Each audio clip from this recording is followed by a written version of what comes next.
विनय शंकर तिवारी जी के इतना ही नहीं, बबलू तिवारी जी भी है और भ्रष्टा करने के लिए राकेश पांडे जी और तिवारी जी भी शिव प्रकाश जी के बगल में देख रहा हूँ दीप प्रज्वलित करने जा रहे हैं। दीप साहिब जी वहाँ दीप प्रज्वलित करा रहे हैं। रविंद्र सिंह उज्जैन जी, कासिम जी, बीरू सोनकर जी, कृष्णा गुप्ता जी, अनूप जायसवाल जी, ये सारे लोग वहाँ और पूर्व प्रमुख बसंत पासवान जी भी वहाँ पांडे जी एक जवान नेशनल पीजी कॉलेज पढ़ा गए और इसे जाएंगे और अजय दुबे जी का माल्यार्पण करेंगे। बबलू आजाद अजय दुबे जी का माल्यार्पण करेंगे और हम तहसील से आग्रह करेंगे कि जितने हमारे मंचासी पदाधिकारी बैठे हुए हैं, हमारे मंचासी नजीक बैठे हुए हैं, सबका हरिशंकर तिवारी जी, अरे भैया भुवनेश्वर चौबे जी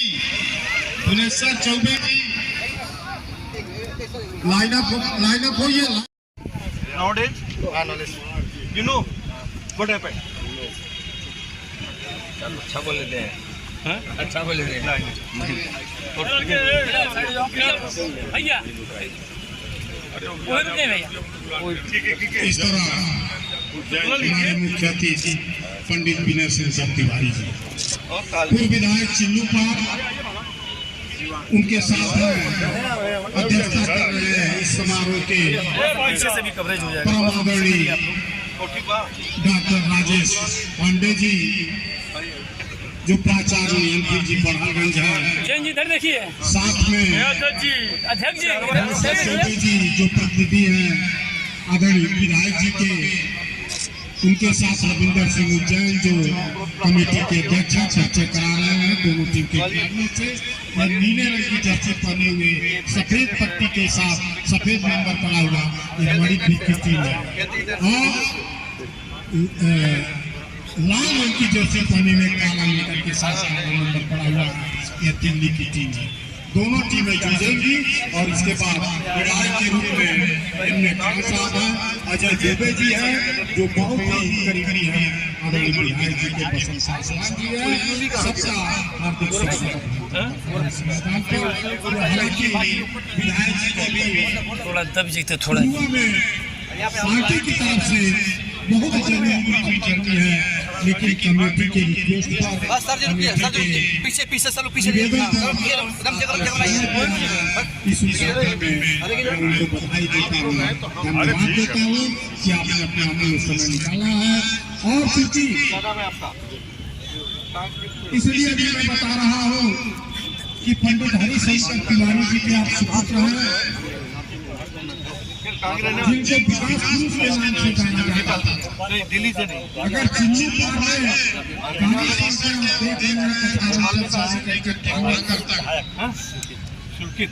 क्षेत्रियों की आदरणीय विनय शंकर तिवारी जी समाजवादी पार्टी, इस तरह दोनों टीम के खिलाड़ियों के साथ ये देखिए हमारे विगत काफी दिनों से बढ़लगंज में आयोजित किया जाता है। निश्चित रूप से ये कमेटी और जो इसके लोग हैं ये सराहनीय कार्य है कि फुटबॉल जैसे खेल को, क्योंकि फुटबॉल एक कठिन खेल है और इसमें स्टेमिना चाहिए। अभी जो खिलाड़ी हैं मणिपुर से आए हुए हैं और कुछ खिलाड़ी नॉर्दर्न इंडिया या नॉर्थ इंडिया ऐसा कुछ होता है, दिल्ली से आए हुए हैं। फुटबॉल स्टेमिना का गेम है, ताकत का खेल है और दुनिया के धनी खेलों में एक है। भारत में काफी दिनों से फुटबॉल लोकप्रिय रहा है और फुटबॉल के खेलने वाले रहे हैं, लेकिन हम फुटबॉल को अपने मुकाम पे नहीं पहुंचा पाए हैं। जिस मुकाम पे फुटबॉल को पहुंचना चाहिए, खेल को खेल के रूप में हम उस मुकाम पे भी नहीं पहुंच पाए और आवश्यकता है उस मुकाम पे पहुंचाने की, जिससे हम ओलंपिक, एशियाड या वर्ल्ड कप इसमें खेल सके और उस मुकाम पर पहुंचाने का सबसे अच्छा तरीका है कि जब कोई भी खेल गली मोहल्लों से होकर, छोटे छोटे गांव कस्बों से होकर जब आगे बढ़ता है तो निश्चित रूप से खिलाड़ी उसमें से प्रतिभावान खिलाड़ियों का चयन किया जाता है और वही खिलाड़ी आज इंटरनेशनल या जिसको कहते हैं मुकाम पे पहुंचना, तो मुकाम पे पहुंचाने का काम करते हैं। ये जो कमेटी द्वारा किया जा रहा है ये सराहनीय कार्य है। मणिपुर की खिलाड़ी आए हैं। मणिपुर पिछले लगभग 1 साल से हैती और कुकी जो वहाँ का समुदाय है उसको लेकर काफी चर्चा में है। तो खेल के माध्यम से हम एक मैसेज भी देना चाहते हैं, शांति का मैसेज, मित्रता का मैसेज। तो जो ये खिलाड़ी आए हैं और आज वहाँ जो अस्थिरता है उसके बाद इनके जज्बे को सलाम करना पड़ेगा कि इतनी अस्थिरता के बाद आज यहाँ पर वो खेलने यहाँ पर आए हैं, इसलिए इनके जज्बे को सलाम करना पड़ेगा। हालांकि एक 75 के दौर का कुछ चीज मुझे याद आ रहा है। 75-77 का दौर था। जयप्रकाश नारायण जी की के साथ एक गीत बजा करता था। वो गीत के कुछ टुकड़े हमें याद है, पूरा गीत तो मुझे याद नहीं है। उठो जवानों तुम्हें बुलाने क्रांति द्वार पर आई है, बर्बरता से लोहा लेने सत्ता से टकराने को कौन रचा था, आज देख ले मौत के संग सगाई है। उठो जवानों तुम्हें बुलाने क्रांति द्वार पर आई है। ये गीत जब 77 के दौर में बड़ा लोकप्रिय गीत हुआ करता था। जो उस दौर के लोग होंगे, मेरे ख्याल से मुन्ना साहिब जी उसी दौर लेकर भारत में जो दुविधा चल रही है, जो ग्रामीण क्षेत्र में विकास का मुद्दा है, वो खेल चल रहा है, खेलों को लेकर क्या करेंगे? नहीं, दुविधा तो नहीं है। जैसे कि खेल, जहाँ तक बढ़लगंज की बात आपने कह दिया, तो बढ़लगंज में जो भारत सरकार का सपना अभी बनने का है, तो ये आज के 20-25 साल पहले पंडित हरिशंकर तिवारी जी ने यहाँ ग्रामीण स्टेडियम बनवाया था और यहाँ के लोगों के, यहाँ के नौजवानों को खेलने के लिए, मेरे ख्याल से पूर्वांचल में जब कभी ग्रामीण स्टेडियम नहीं हुआ था तो बढ़लगंज में खेल स्टेडियम होता था। तो आप और उन्होंने अपने कॉलेज की ज़मीन को देकर खेल स्टेडियम का निर्माण करवाया था।